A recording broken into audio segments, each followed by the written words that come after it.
ইযা যুলজিলাতিল আরদু জিলজালাহা ওয়া আখরাজাতিল আরদু আসকালাহা ওয়া ক্বালাল ইনসানু মা লাহা। আল্লাহ তাআলা বলেন হযরত ইসরাফিল যখন সিংহার মধ্যে ফুৎকার দিবে জমিনের মধ্যে ভূমিকম্প তৈরি হয়ে যাবে। আমি আপনাদেরকে বলি ভূমিকম্প কেমন হবে, যে ভূমিকম্পের আঘাতে জমিন ভেঙে চূর্ণ বিচূর্ণ হয়ে যাবে, পাহাড়গুলা তুলার মতো উড়তে থাকবে, 7টা আসমান ভেঙে ভেঙে জমিনের মধ্যে পড়তে থাকবে। জোরে বলেন না আল্লাহু আকবার। আরো জোরে চিৎকার দিয়া বলেন না আল্লাহু আকবার। ও মুসলমান ইমানদার, ইসরাফিল আলাইহিস সালাতু ওয়াস সালাম সিংহার মধ্যে যখন ফুৎকার দিবে জমিনের মধ্যে ভূমিকম্প তৈরি হয়ে যাবে। সমস্ত মানুষগুলা পাগলের মতো এদিক সেদিক ছুটাছুটি করতে থাকবে। মানুষগুলা ঘর থেকে বের হয়ে আসবে গো, মানুষগুলা ঘর থেকে বের হয়ে দৌড়াইতে থাকবে। সূর্যের আর আলো থাকবে না। এই তো গত নভেম্বর মাসের 20 তারিখ 21 তারিখ শুক্রবার দিন মনে হয় 11টার সময় ওয়াল বাংলাদেশের মধ্যে এক যুগে ভূমিকম্প হয়েছিল। কেমন বুঝেন, আমি হঠাৎ করে মসজিদে ছিলাম, হঠাৎ করে শুনি ভিতরে বাহিরে একটা হাউমাউ চিৎকার শুরু হয়ে গেছে। কেন কি হইছে? পরে দেখি মসজিদে দৌড়ানি শুরু করেছে। এই দিন অবস্থা কি হবে? ও মুসলমান ইমানদার, আল্লাহ তাআলা বলেন ইসরাফিল যখন সিংহার মধ্যে ফুৎকার দিবে জমিনের মধ্যে ভূমিকম্প তৈরি হয়ে যাবে। মানুষগুলা পঙ্গপালের মতো দৌড়াইতে থাকবে। কারণ হইল দুনিয়ার মধ্যে মানুষ যদি বিপদের মধ্যে পড়ে, দেখবেন দেখা যায় বিপদের মধ্যে পড়ছে, বিপদের মধ্যে পড়ে হ্যাঁ দৌড়াইয়া যদি কাহারো বিরুদ্ধে মামলা হয় সে লুকানোর জন্য দেখা যায় এই গ্রাম ছাড়িয়ে আরেক গ্রামের মধ্যে যায়, কখনো চেয়ারম্যানের কাছে যায়, কখনো মেম্বারের কাছে যায়, কখনো এমপির কাছে যায়।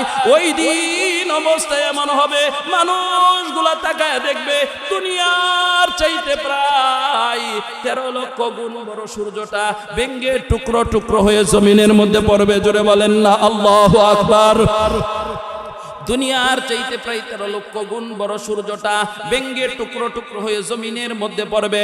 7টা আসমান ভেঙে জমিনের মধ্যে পড়বে। তারকাগুলা ছুটে ছুটে জমিনের মধ্যে পড়বে। আল্লাহ তাআলা বলেন ইদাস সামাউ ফাতারাত, আকাশটা ফেটে খানখান হয়ে যাবে। এত বড় আকাশ, কত বড় আকাশ। ও মুসলমান ইমানদার, তাফসীরের কিতাবের মধ্যে লেখেন জমিন থেকে প্রথম আসমানের দূরত্ব হইল 500 বছরের রাস্তা। চাঁদের মোটাটা হইল 500 বছরের রাস্তা সমান। এবার চিন্তা করেন এরকম 7টা আকাশ ভেঙে চূর্ণ বিচূর্ণ হয়ে জমিনের মধ্যে পড়তে থাকবে। আল্লাহ তাআলা বলেন ইদাস সামাউ ফাতারাত, আকাশ ফেটে যাবে। ওয়া ইদাল কাওয়াকিবু তাসারাত, তারকাগুলি ছুটে ছুটে জমিনের মধ্যে পড়বে। তারকা মনে হয় মার্বেলের মতো, কত বড় হবে। রাইসুল মুফাসসিরিন হযরত আব্দুল্লাহ ইবনে আব্বাস রাদিয়াল্লাহু তাআলা আনহু বলেন এক একটা তারকা কত বড় হবে। আল্লাহ তাআলা প্রথম আকাশের মধ্যে নূরের রশি দিয়া অসংখ্য অগণিত তারকা ঝুলায় রাখছে। ওই তারকাগুলা কত বড় হবে, এই পৃথিবী যত বড় তার চাইতে শত কোটি কোটি গুণ বড় এক একটা তারকা। জুড়ে বলেন না সুবহানাল্লাহ। এই তারকাগুলা যখন ছুটে ছুটে জমিনের মধ্যে পড়তে থাকবে মানুষগুলা পাগলের মতো দৌড়াইতে থাকবে। আহারে কোথায় যাবো আজকে, দেখা যায় আমিও দৌড়াই, এলাকার চেয়ারম্যানও দৌড়াই, এমপিও দৌড়াই, মন্ত্রীও দৌড়াই, সবাই দেখা যায় দৌড়াই। আহারে কোথায় যাব, কার কাছে যাব, কার কাছে গিয়ে আসলে আশ্রয় নেব। ওয়াকালাল ইনসান ইয়াউমাইযিন আইনাল মাফার। মাফার। ওই দিন মানুষগুলা বলবে আহা কোথায় যাব, পুলিশে যদি দৌড়ানি দিত এই গ্রাম ছেড়ে ওই গ্রামের মধ্যে যাইতাম, মুরব্বীদের পরামর্শ নিতাম, এমপির পরামর্শ নিতাম, মন্ত্রীর পরামর্শ নিতাম। আহারে আজকে কি হইল, জমিন দেখা যায় আজকে আমার কথা শুনে না, পাহাড় গুলা দেখা যায় উঠতেছে, তারকা গুলা দেখা যায় জমিনের মধ্যে কষে কষে পড়তেছে। আজকে চেয়ারম্যানও পাগলের মতো দৌড়ায়, এমপিও পাগলের মতো দৌড়ায়, মন্ত্রীও পাগলের মতো দৌড়ায়, সবাই দেখা যায় পাগলের মতো দৌড়ায়। আরে কোথায় যাব, পলানোর জায়গা কোথায়? মানুষ ভাবে ওয়াকালাল ইনসানু ইয়াউমাইদিন আইনাল মাফার। আহা আজকে কোথায় যাব, কোথায় গিয়া পলাবো, কোথায় একটু আশ্রয় নিব?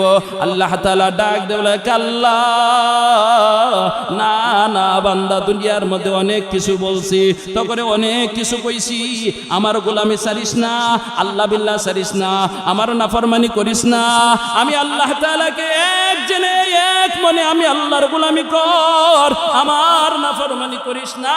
বান্দা শুনস নাই বিদায় আজকে অবস্থা এমন হইল, আজকে তোদের পালানোর জায়গা খুঁজে পাবে না। ইলা রাব্বিকা ইয়াউমা ইদিনিল মুস্তাকার, একমাত্র আমি আল্লাহর কাছে ধরা দেওয়া ছাড়া ভিন্ন কোনো জায়গা নাই। জুড়ে বলেন না সুবহানাল্লাহ। মৌত কো সমঝা হে গাফিল ইখতিতামে জিंदगी, दर हकीकत मौत तेरे इब्तिदाए जिंदगी, दर हकीकत मौत तेरे इब्तिदाए जिंदगी। यहाँ हम सब मुसाफिर हैं, वही आखिर ठिकाना, यहाँ हम सब मुसाफिर हैं, वही आखिर ठिकाना, कोई आगे रवाना है, कोई पीछे रवाना, मुसाफिर हर कुजा बाशद वतन रायद मीदाराद, चबुलबुल दर कफश बाशद चमन रायद मीदाराद। ए चमन सहरा भी होगा, ए खबर बुलबुल को दो, ताकि अपने जिंदगी का सुज कर कुर्बा करे। ला इलाहा इल्लल्लाह, ला इलाहा। যার দিলে আছে শুধু আল্লাহর ভয়,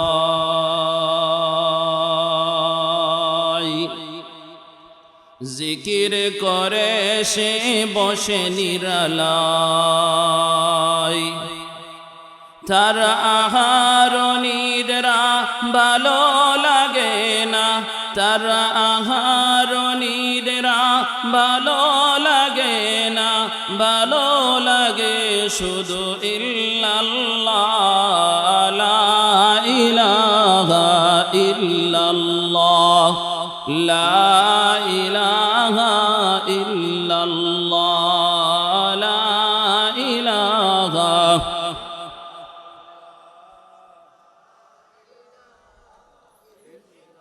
লা ইলাহা ইল্লাল্লাহু মুহাম্মাদুর রাসূলুল্লাহ।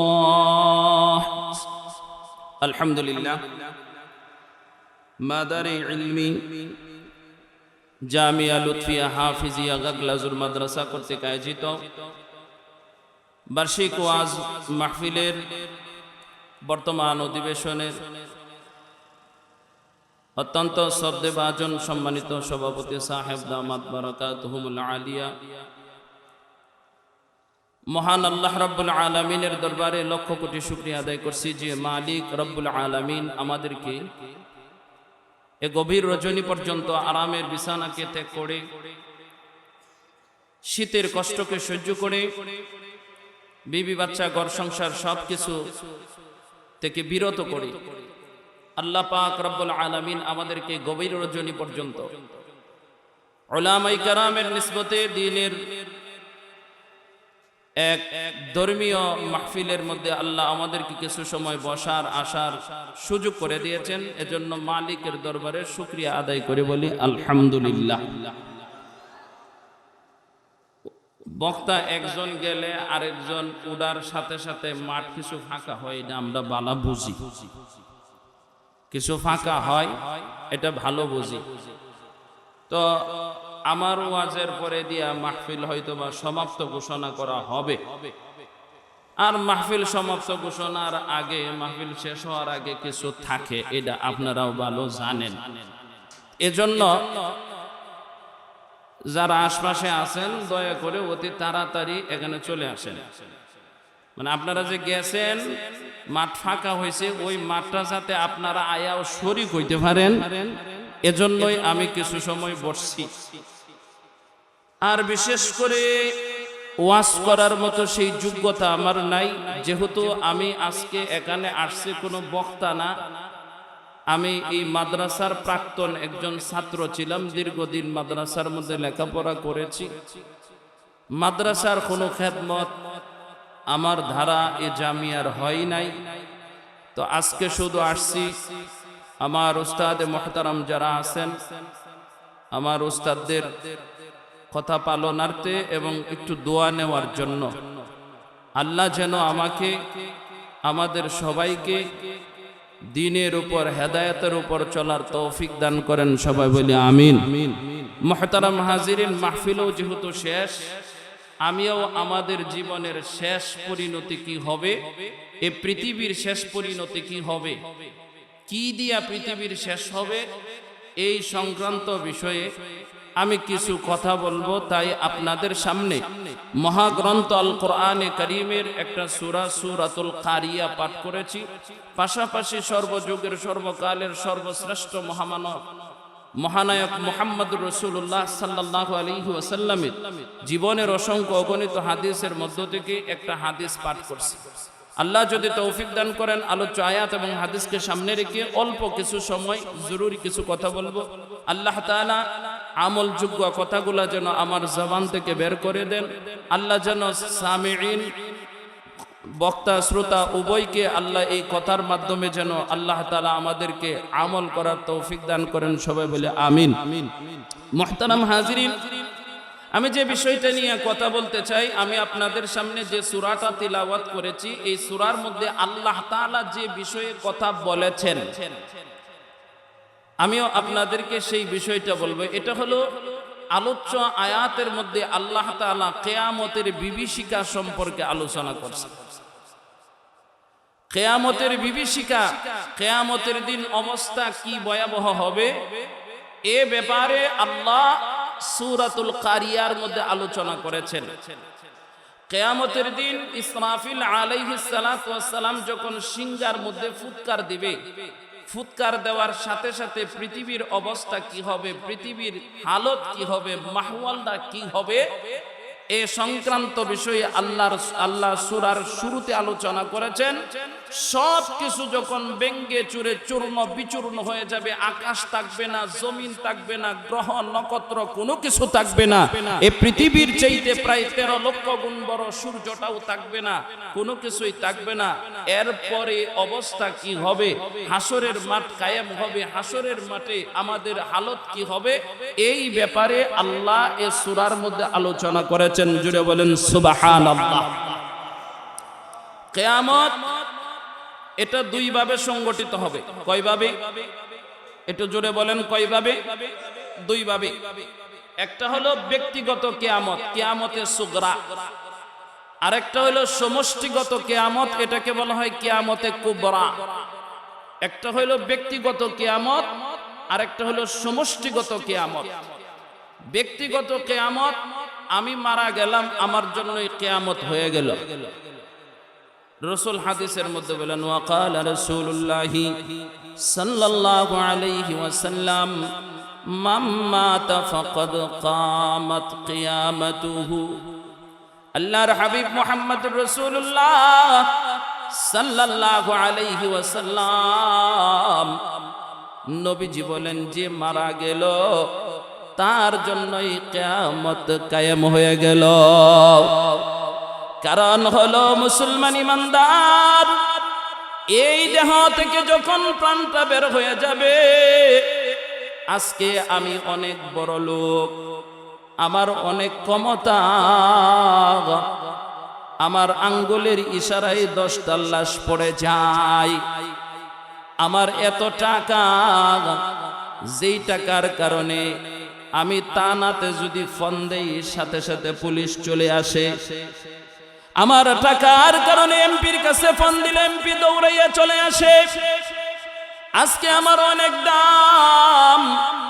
কিন্তু যখন এ দেহ থেকে তোমার প্রাণটা বের হয়ে যাবে, আমি আজকে অমুক, আমি আজকে আব্দুর রহমান, আমি আজকে এমপি, আমি আজকে মন্ত্রী, আমি আজকে চেয়ারম্যান, কিন্তু যখন আমার দেহ থেকে প্রাণটা বের হয়ে যাবে তখন কি চেয়ারম্যানই বাকি থাকবে না চেয়ারম্যানই শেষ? আর একটু জোরে বলেন, দেহ থেকে যখন প্রাণটা বের হয়ে যাবে, আমার এই বডি থেকে, আমার টাকচার থেকে যখন রূহ নামক পাখিটা বের হয়ে যাবে, তখন কি আমি চেয়ারম্যান আছি না নাই? আমার চেয়ারম্যানই আছে না গেছে? আমার গদি আছে না গেছে? মরণ লাগে না, এর আগেও গদি শেষ হয়ে যায়। কথা জুড়ে বলেন ঠিক কি না? গদি দেওয়ার মালিক আল্লাহ, তো গদি থাকে না, হায়াত থাকতেও গদি শেষ হয়ে যায়। এই জন্য দোস্ত যেই কথাটা বলতেছিলাম, এই দেহ থেকে যখন প্রাণটা বের হয়ে যাবে, কেউ আমাকে আলেম বলবে না, মুফতি বলবে না, মুহাদ্দিস বলবে না, আমার মুফতি সাহেবের কোনো পরিচয় থাকবে না, মুহাদ্দিস সাহেবের কোনো পরিচয় থাকবে না, আমি যে চেয়ারম্যান তার কোনো পরিচয় থাকবে না বাবা, আমি যে মন্ত্রী ছিলাম তার কোনো পরিচয় থাকবে না। আমাকে সবাই বলবে, ওই দিন আইসা কেউ বলবে না বিলাল কোথায়, সবাই বলবে বিলালের লাশ কোথায়। লাশ এর অর্থ হইল লাশাই, মানে কোনো কিছুই নাই। এর অর্থ হইল যখন দেহ থেকে প্রাণটা বের হয়ে যাবে, তখন আমার আর 4 পয়সার দামও কারো কাছে থাকবে না। কত জোরে বলেন ঠিক কি না? এজন্য কবি বলেন, তন সে জন জব হোগি রওয়ানা, খাক সে তন মিল যায়ে না রহে নিশানা। कैसे कैसे ताजदार बादशाह चल बसी, कैसे कैसे ताजदार बादशाह चल बसी, आ खजीना बालकाना शान शौकत क्या होई, आखदीना बालकाना शान शौकत क्या हुई। कैसे कैसे खूबसूरत रानिया शहजादिया, कैसे कैसे खूबसूरत रानिया शहजादिया, तन बदन सब गल गया है, शक्ल सूरत क्या हुई, तन बदन सब गल गया है, शक्ल सूरत क्या हुई। मुसलमान ईमानदार कवि बोलें, तन से जन जब होगी रवाना, हक से तन मिल जाए না রহি নিশানা। আমার এই দেহ থেকে বাবা যখন প্রাণটা বের হয়ে যাবে, আস্তে করে দেখবেন মানুষগুলা বিভিন্ন দলে বিভক্ত হয়ে যাবে।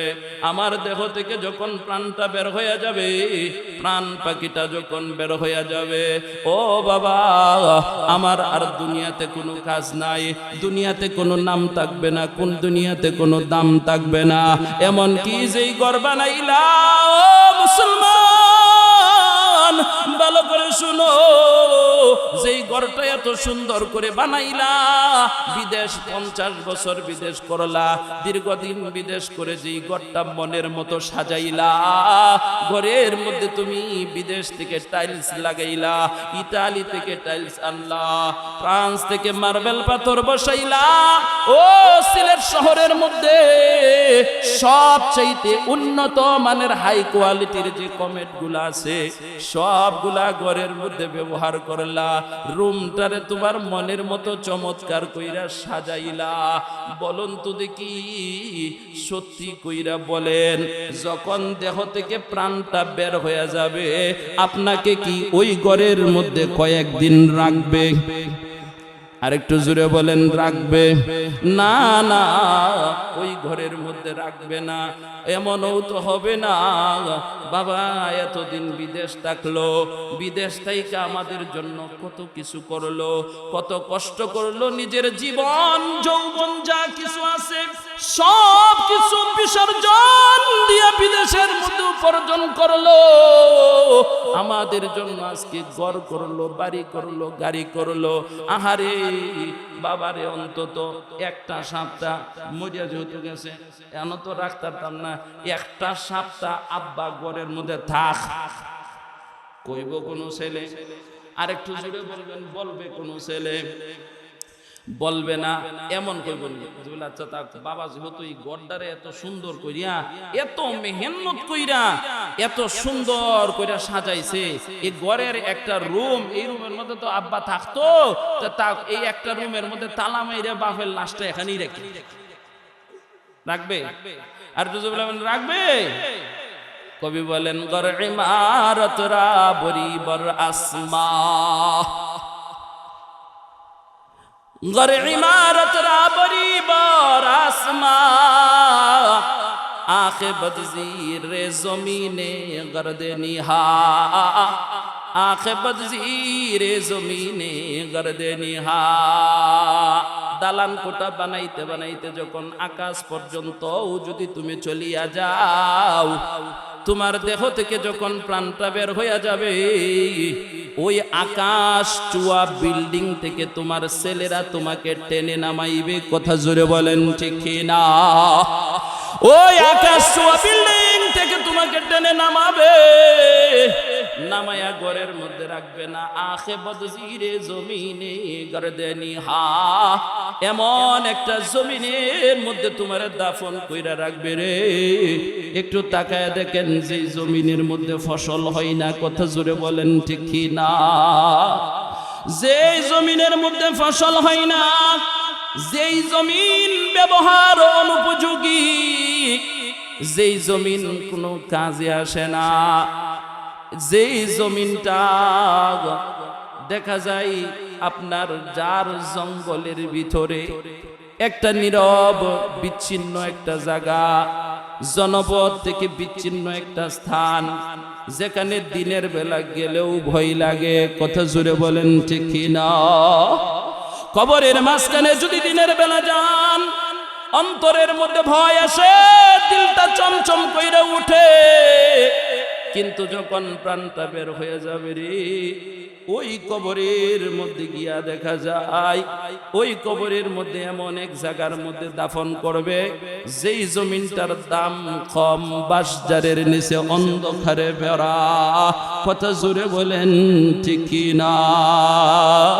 সবাই তোমাকে ভুলে যাবে, কেউ তোমাকে মনে রাখবে না। সবাই তোমাকে ভুলে যাবে, কেউ মনে রাখবে না। এত আদরের বিবি, এত আদরের সন্তান, যেই সন্তানের জন্য এত কিছু করলা, সেই সন্তান পর্যন্ত তোমাকে ভুলে যাবে, তোমার বিবি তোমাকে ভুলে যাবে, তোমার প্রতিবেশীরা তোমাকে ভুলে যাবে। ওই সময় একা একা ওই কবরের মধ্যে পড়ে শুধু তাকায়া থাকবার, আফসোস করবা। এজন্য কবি বলে, ভুবন সেরে কেউ যেতে নাহি যায়, আপন সুখের ঠিকানায়। এ ভুবন সেরে কেউ যেতে নাহি চায় আপন সুখের ঠিকানায়। ডাকবে যখন তব মালিক তোমায়, ডাকবে যখন তব মালিক তোমায়, সময় তবই চলে যায়। এ ভুবন ছেড়ে কেউ যেতে নাহি চায় আপন সুখের ঠিকানায়। ধরণী যেমন আছে তেমনি রবে, জনম দরদি ববে কেউ না রবে। কথা জুড়ে বলেন ঠিক না? ধরণী যেমন আছে তেমনি রবে, জনম দরদি ববে কেউ না রবে। থাকবে তিম বেশে আকি মেলে, একবার পুণ্যের আশায়। অরে মুসলমান, সব কিছু থেকে যখন তোমাকে ওই খবরের মধ্যে নিয়ে রাখবে, সবাই তোমাকে সময়ের তালে সবাই ভুলে যাবে। কেউ তোমাকে স্মরণ রাখবে না, স্ত্রীও স্মরণ রাখবে না, সন্তানগুলোও তোমাকে স্মরণ রাখবে না। সবাই সময়ের পরিবর্তে ভুলে যাবে। ওই জায়গার মধ্যে বসে বসে কাঁদবে। তু তাওয়াঙ্গার গাছটাই আজমালে মা, তু তাওয়াঙ্গার গাছটাই আজমালে মা, ই কদর গাফিল বুদি আজহালে মা। আই কে বর্মা মেরু বিদা মন খুশা, আই কে বর্মা মেরু বিদা মন খুশা, সূরায়ে ইখলাস ওয়াল হামদু বাখা। কবি বলেন ওই কবরের মধ্যে শুয়ে শুয়ে কাঁদবা। আহারে এত সুন্দর ঘর করলাম, আরে এত সুন্দর বাড়ি করলাম, জীবন যৌবন সব কিছুই তো বিসর্জন দিলাম এই সন্তানের জন্য, এই মেয়ের জন্য, এই বাড়ির জন্য। তু তাওয়াঙ্গার গাছটাই আজমালে মা। এ মুসলমান ইমানদার, আল্লাহ না করো এত কষ্ট করে যে সম্পদ কইরা গেলা, এত কষ্ট কইরা যে বাড়ি কইরা গেলা, ওই বাড়ির মধ্যেও তুমি চলে যাওয়ার পর দিয়া দেখা যাবে বক্স সেটের ডিজে গান বাজে। কথা জুড়ে বলেন ঠিক না? এই কেস ঘর থেকেও বক্স সেটের ডিজে গান শোনাবে তোমারে। ওই সময় বসে বসে বলবেন তু তাওয়াঙ্গার গাছটাই আজমালে মা, ই কদর গাফিল বুদি আজহালে মা।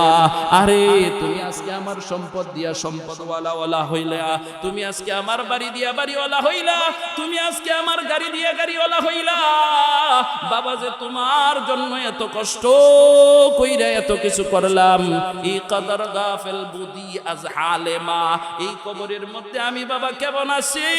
এ সন্তান, তুমি যখন অসুস্থ হয়ে যাইতা, বাড়ির সবাই ঘুমায়া যাইতো, মা আর বাবা ঘুমাইতো না। বারবার তোর কপালের মধ্যে গিয়ে না হাত দিয়া দেখতাম তোর শরীরের মধ্যে জ্বরের তাপমাত্রা কম না বেশি এমন আছে না নাই? আর জোরে বলেন না নাই?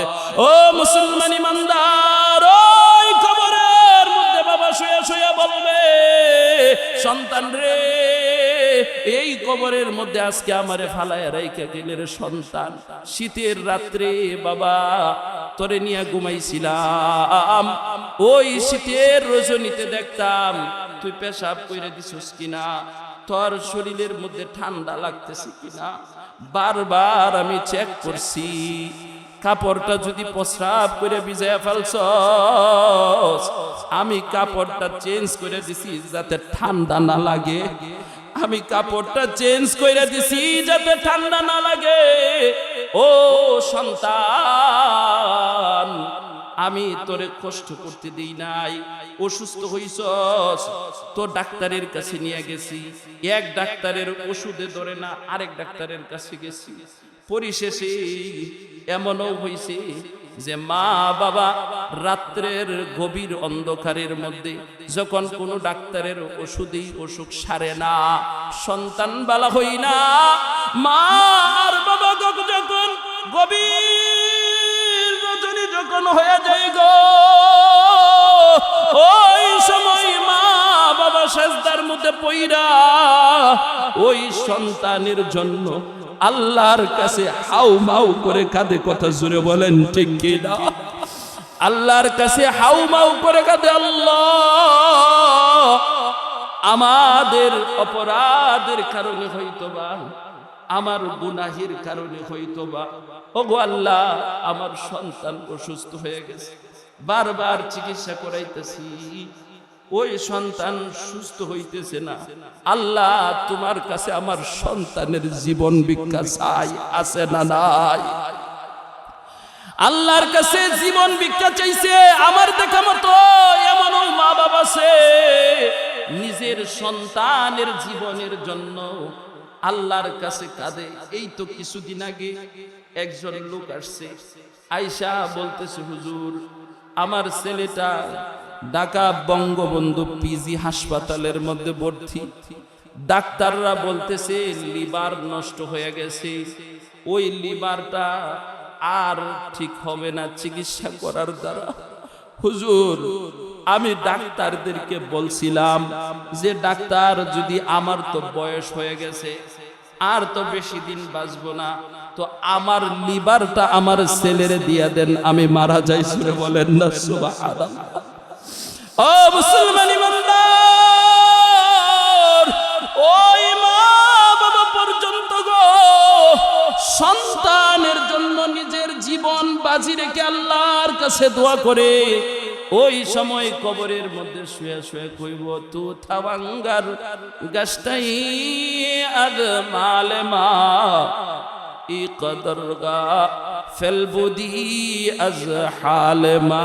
আরে সন্তান তোরে একদিন শীতে বুকতে দেই নাই, রুদ্রের তাপ তোকে লাগতে দেই নাই, তোরে কষ্ট করতে দেই নাই, আজকে যে 3 টুকরা সাদা কাপড়ের মধ্যে পেছাইয়া ওই যে কবরের মধ্যে আমারে রাইখা গেলি রে, এই ঘরের মধ্যে তো বাতি নাই, সাথী নাই, ওই ঘরের মধ্যে কোনো বিছানা নাই, সাপ বিচ্ছুর ঘরের মধ্যে আমারে ফালায়াত হয়ে গেলি।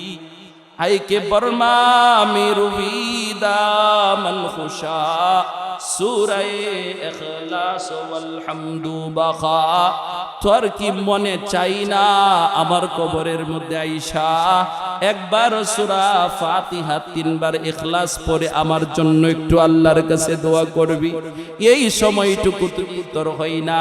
এই জন্য ও দোস্ত যে এই কথাটা বলতেছিলাম, আল্লাহর হাবিব মুহাম্মদুর রাসূলুল্লাহ সাল্লাল্লাহু আলাইহি ওয়াসাল্লাম বলেন কিয়ামত কয় প্রকার?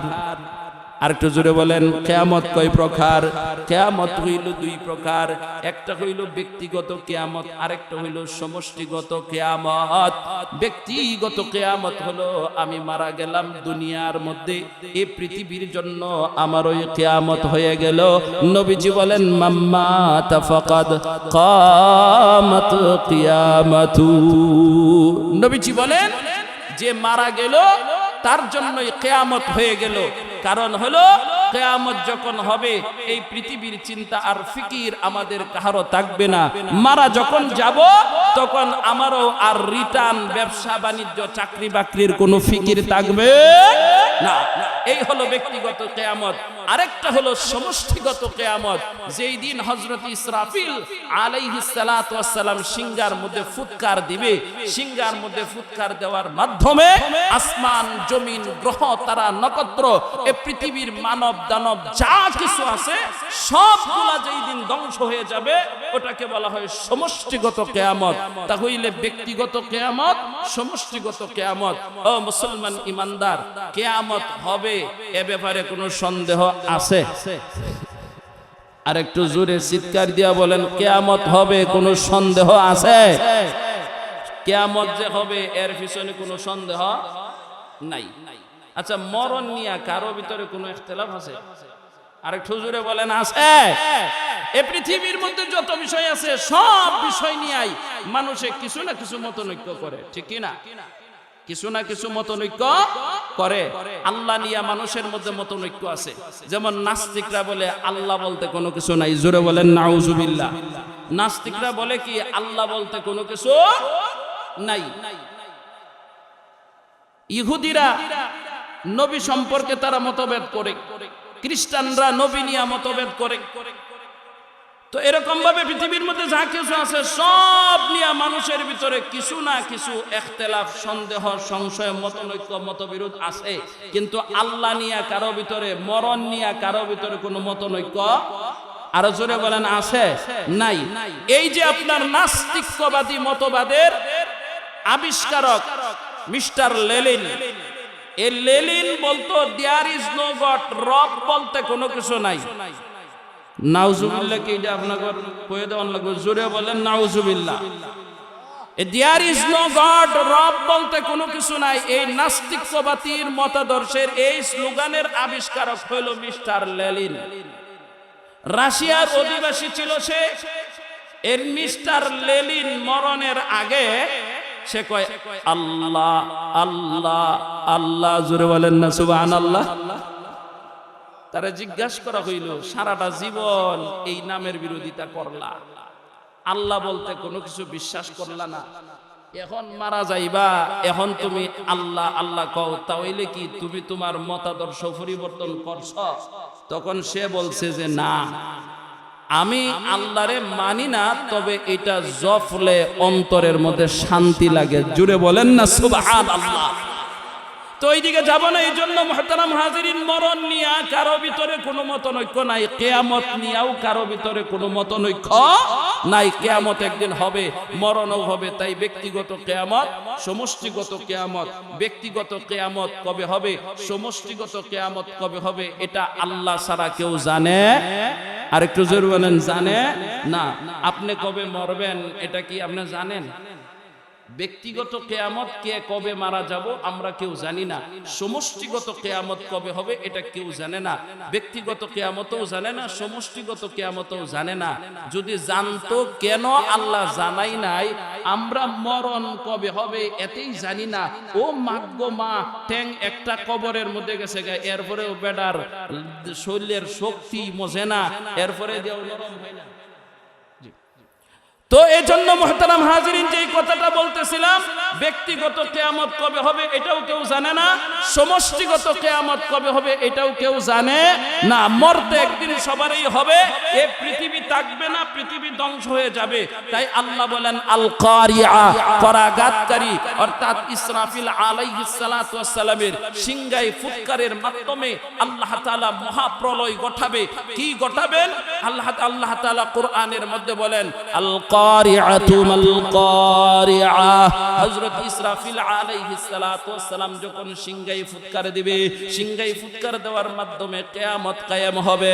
মুসলমান ভাইরা আমার, আল্লাহ তাআলা বলেন আল কারিআ, মহাপ্রলয়, মাল কারিআ, করাঘাতকারী কি? ওয়া মা আদরাকা মাল কারিআ, হে নবী আপনি কি জানেন করাঘাতকারী বা মহাপ্রলয় কি?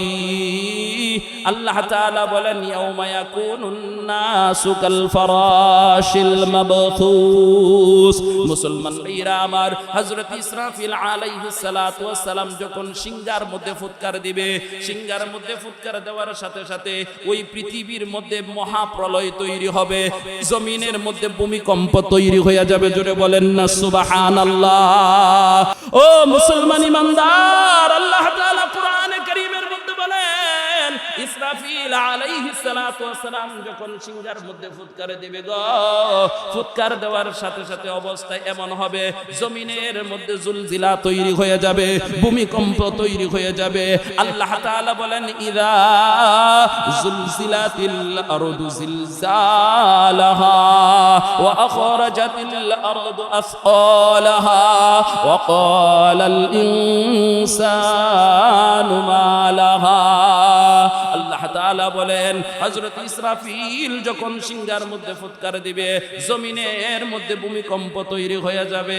আমি আপনাদেরকে বলি ভূমিকম্প কেমন হবে, যে ভূমিকম্পের আঘাতে জমিন ভেঙে চূর্ণ বিচূর্ণ হয়ে যাবে, পাহাড়গুলা তুলার মতো উড়তে থাকবে, 7টা আসমান ভেঙে ভেঙে জমিনের মধ্যে পড়তে থাকবে। জোরে বলেন না আল্লাহু আকবার।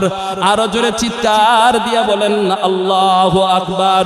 ও মুসলমান ইমানদার, ইসরাফিল আলাইহিস সালাতু ওয়াস সালাম সিংহার মধ্যে যখন ফুৎকার দিবে জমিনের মধ্যে ভূমিকম্প তৈরি হয়ে যাবে।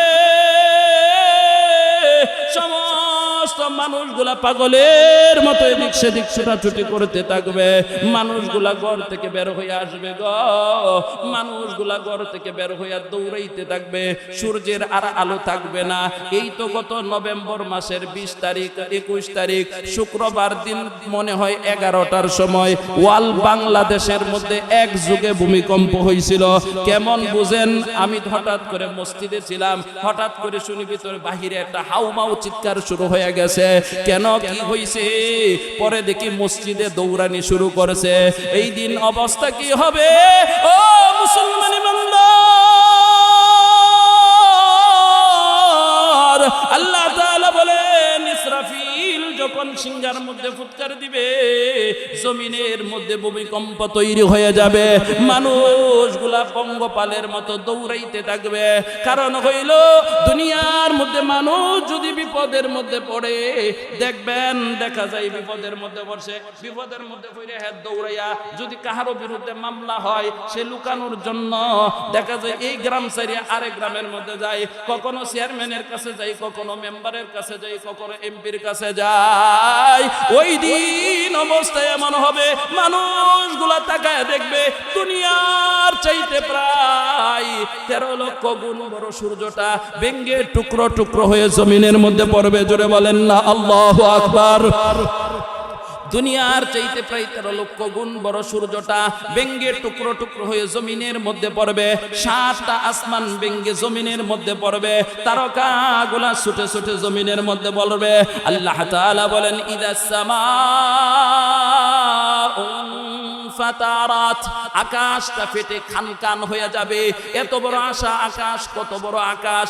ও মুসলমান ইমানদার, তাফসীরের কিতাবের মধ্যে লেখেন জমিন থেকে প্রথম আসমানের দূরত্ব হইল 500 বছরের রাস্তা। সুবহানাল্লাহ কইতেন না, একটু জোরে বলেন না সুবহানাল্লাহ। জমিন থেকে প্রথম আকাশের দূরত্ব হইল 500 বছরের রাস্তা। এই যে ডালাইটা আছে, আকাশের যে ছাদটা আছে, আমরা বিল্ডিং এর ছাদ দেই না, এই ছাদটা হইল আরো 500 বছরের রাস্তা।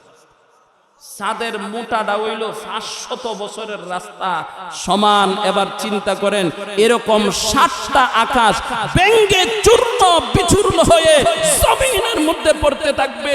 আল্লাহ তাআলা বলেন ইদাস সামাউ ফাতারাত, আকাশ ফেটে যাবে। ওয়া ইদাল কাওয়াকিবু তাসারাত, তারকাগুলি ছুটে ছুটে জমিনের মধ্যে পড়বে। তারকা মনে হয় মার্বেলের মতো, কত বড় হবে।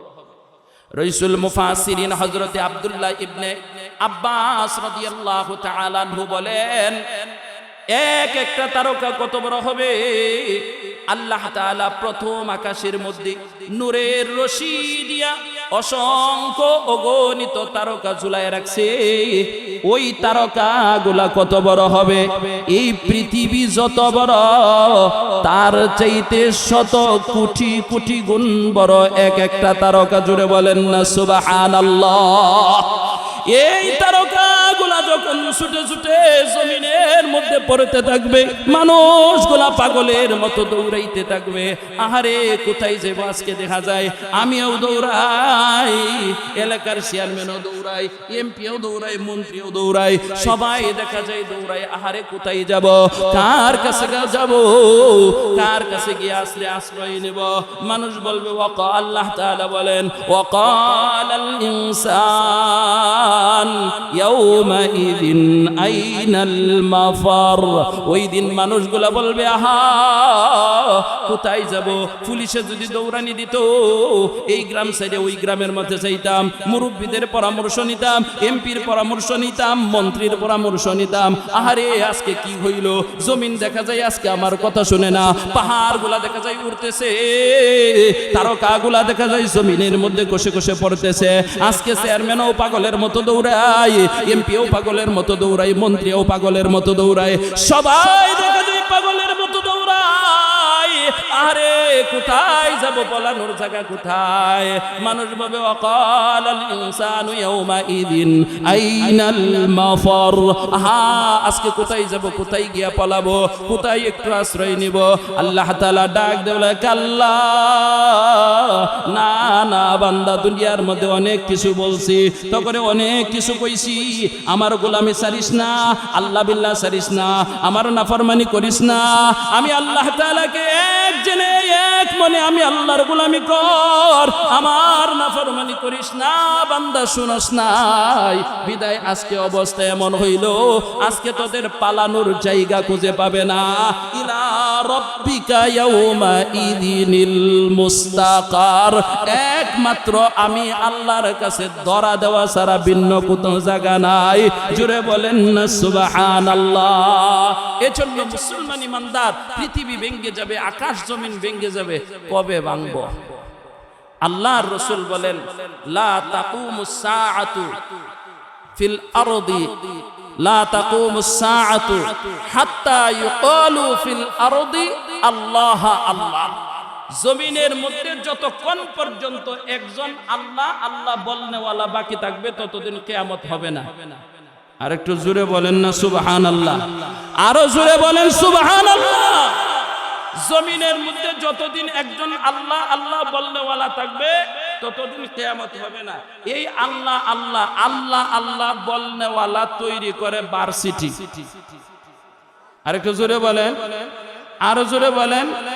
আল্লাহওয়ালা বানানির ফ্যাক্টরি হইল আপনার ইউনিভার্সিটি, আল্লাহওয়ালা বানানির ফ্যাক্টরি হইল আপনার কলেজ, আল্লাহওয়ালা বানানির ফ্যাক্টরি হইল আপনার হাই স্কুল, প্রাইমারি স্কুল। আল্লাহওয়ালা বানানির ফ্যাক্টরির নাম কি? আর একটু জোরে বলেন, নাম কি? মাদ্রাসা। আমি আপনাদের এই মাদ্রাসার মধ্যে দীর্ঘ প্রায় মনে হয় 5-7 বছর লেখাপড়া করছি। আল্লাহর রহমতে আপনাদের দোয়ায় আমার উস্তাদদের নেক নজরে আল্লাহর রহমতে ঢাকাতে যেমনই হোক একটা মসজিদের মধ্যে 12 বছর ধরে খতিবগিরি করি, আল্লাহর রহমতে একটা মাদ্রাসার মুহতামিম। এটা কি আপনাদের সুনাম হইছে না দুর্নাম? আর একটু জোরে বলেন। আপনারা হয়তো বা জানেন না, এই মাদ্রাসার মধ্যে পড়ুয়া আমার সাথে প্রায় 1/2 ডজনের মতো ছাত্র আছে। তারা আজকে ঢাকাতে বিভিন্ন মসজিদের খতিব, ইমাম এবং বাংলাদেশের বিভিন্ন জায়গার মধ্যে মাদ্রাসার মুহতামিম। এটা কি আপনাদের জন্য, এই প্রতিষ্ঠানের জন্য, এই গ্রামবাসীদের জন্য এটা কি আপনার সুনামের বিষয় না দুর্নামের বিষয়? এটা আপনাদের জন্য গৌরবের বিষয়। আপনারা একটা প্রতিষ্ঠান করছেন বিদায় আমার মতো এরকম নগণ্য একজন ছাত্র হইতে পারছি, এখানে লেখাপড়ার সুযোগ পাইছি।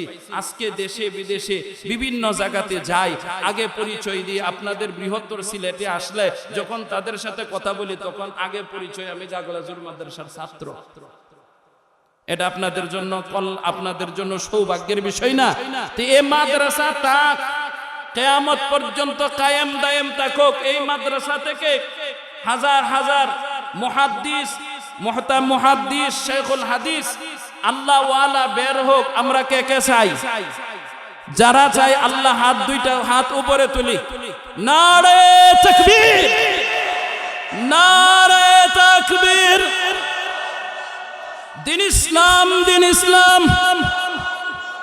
সবাই তো চাই। হাতটা নিচে রাখি। এই মাদ্রাসার খেদমত করলে, সাহায্য সহযোগিতা করলে আল্লাহ তাআলা কোরআনে কারীমের মধ্যে বলেন উতলু মা উহিয়া ইলাইকা মিনাল কিতাব। হে নবী, আপনার কাছে যে কোরআন নাজিল করছে এটা তিলাওয়াত করেন। এই তিলাওয়াত করার হুকুমটা খালি নবীর জন্য না, তামাম উম্মতের লাগি? আরেকটু জোরে বলবেন। এখন কিন্তু আমার পরে দিয়ে কিন্তু আরেক অতিথি আইতেছে। আরে ডরায়েন না, এই অতিথি হইল এই অতিথি, বুঝছেন নি?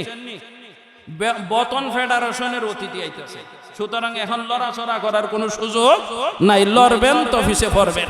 তো এই জন্য একটু সাফায়া বসেন, কিছু সময় আপনাদের কাছেই যে আমি শেষ করে দিছি। তো এখন আপনার যে কথাটা বলতেছিলাম, মাদ্রাসার আল্লাহ তাআলা কোরআনের মধ্যে বলছেন উতলু মা উহিয়া ইলাইকা মিনাল কিতাব, হে নবী আপনার কাছে যে কোরআন নাজিল করেছে এটা তিলাওয়াত করেন। এই তিলাওয়াতের হুকুম এককভাবে নবীর জন্য, ব্যাপকভাবে আমরা সকলের জন্য। তো এই তিলাওয়াত কেমনে হবে? আমরা অনেকেই তো কোরআন পড়তে পারি না, তাহলে এই কোরআনের হুকুমের কার্যকর কেমনে হবে? মুফাসসিরিনে কেরাম বলেন তিন ভাবে। তুমি পড়তে পারো, পড়ো। তুমি পড়তে পারো, আরো জোরে বলেন, পড়তে পারো, পড়ো। পড়াইতে পারো, পড়াও। পড়তে পারো, পড়ো। পড়াইতে পারো, পড়াও। আর যদি পড়তে না পারো, পড়াইতে না পারো, তাহলে ফরন আর ফরানির ব্যবস্থা করো। সুবহানাল্লাহ কই না? তাহলে আমরা ফরন ফরানির ব্যবস্থা করব কিনা? করব তো ইনশাআল্লাহ। এখন আসেন, ফরন ফরানির ব্যবস্থা করলে ফায়দা কি হবে? আমার শাইখ ও মুর্শিদ বলেন যে সুলতান মাহমুদ গজনবীর নাম আপনারা শুনছেন, শুনেন নাই? সুলতান মাহমুদ গজনবী রহমাতুল্লাহি আলাইহি আল্লাহর অনেক বড় ওলি ছিলেন। উনি উনার জীবনে তিনটা প্রশ্ন ছিল, যেই অমীমাংসিত তিনটা প্রশ্ন। এক নাম্বার প্রশ্ন হইল, উনার আব্বার নাম ছিল সুবক্তগিন। ওনার আব্বার নাম ছিল সুবক্তগিন। দুই নাম্বার, ওনার আব্বা ছিল মিলিটারি। ওনার মনের মধ্যে সন্দেহ ছিল, আমার বাপ তো আর্মি ছিল, সব সময় যুদ্ধের মধ্যে থাকতো, তা আমি আমার বাপের বৈধ সন্তান কিনা, এই নিয়ে ওনার মধ্যে একটা সন্দেহ ছিল। কার কাছে জিগাই? মার কাছে তো জিগানো যায় না। দুই নাম্বার প্রশ্ন হইল, আমি যদি আশেকে রসুলেই হই, তাহলে নবীরে স্বপ্নে দেখি না কেন? আপনাদের মনের মধ্যে কি এই প্রশ্ন জাগে না কখনো? আমি যদি আমার বান্ধবীর লগে আমার সম্পর্ক, রাত্রে আমি তারা স্বপ্নে দেখি, বন্ধুর লগে সম্পর্ক রাত্রে স্বপ্নে দেখি, আমরা নবীর উম্মত মুহাম্মদুর রাসূলুল্লাহকে কলিজার চাইতে বেশি ভালোবাসি, কিন্তু নবীরে তো স্বপ্নে দেখি না। সুলতান মাহমুদ গজনবীর অন্তরের মধ্যে প্রশ্ন, দেখি না কেন? তিন নাম্বার, কোন ইবাদত করলে আল্লাহর সন্তুষ্টি পাওয়া যায়? জুড়ে বলেন সুবহানাল্লাহ। তিন প্রশ্নের সমাধান নাই, রাইতে আফসোস করে হারিয়ে তিন প্রশ্নের সমাধান কই ভাই? ঘুমে ধরে না। বাসা মানুষ তো ঘরের ছাদের মধ্যে আসছে, ঘুমে না ধরে, দেখেন না আমরা ঘুমে ধরে না, বারান্দার মধ্যে হাইসারি করি, উনি ছাদের মধ্যে আয়া দেখে উনার যে শাহী রাজপ্রাসাদের যে প্রধান গেট, এই গেটের মধ্যে মশাল জ্বলতেছে। এই মশালের নিচে দাঁড়ায়া একটা ছাত্র কিতাব নিয়ে পড়তেছে। সুবহানাল্লাহ বলে উনি নামিয়ে গেলেন, ছাত্রকে জিজ্ঞেস করলেন, মসজিদ আছে লেখাপড়া করার জন্য, আমার বাড়ির গেটের মধ্যে আসলা কেন?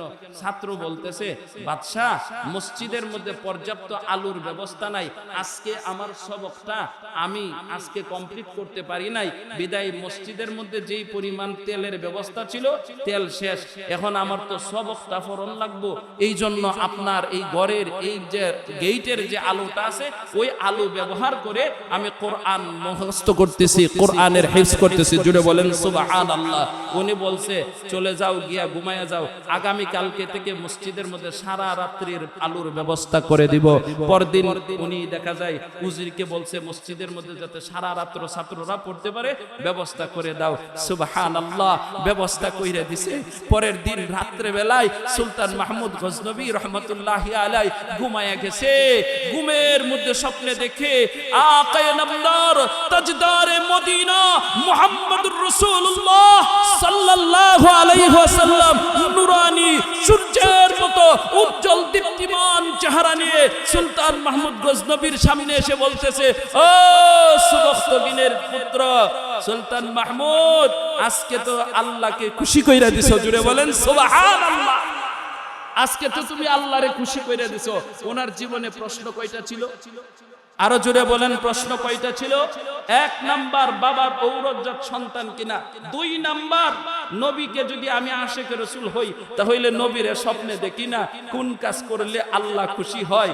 এক আমল করার মাধ্যমে আল্লাহ তার তিন স্বপ্নের সমাধান করে দিছে। তার মধ্যে আমাদের তিন স্বপ্ন না, তিন আকাঙ্ক্ষা না, অন্তত আমাদের অন্তরের মধ্যে নবীরে স্বপ্ন দেখার আকাঙ্ক্ষা আছে না নাই? আরো জোরে বলেন, আছে না নাই? নবীকে যদি আমরা দেখতে চাই তাহলে নবী বলছে, আন আনফিক তুনফিক, আমারে দিয়ে আমি তোরে দিব, তাহলে মাদ্রাসা নবীর ঘর। সুতরাং নবীকে আমরা যদি স্বপ্নে দেখতে চাই, নবীর ঘরের খেদমত করতে হবে কিনা? করতে হবে। এই জন্য ও মুহতারাম হাজিরের, এই বিশাল মজমা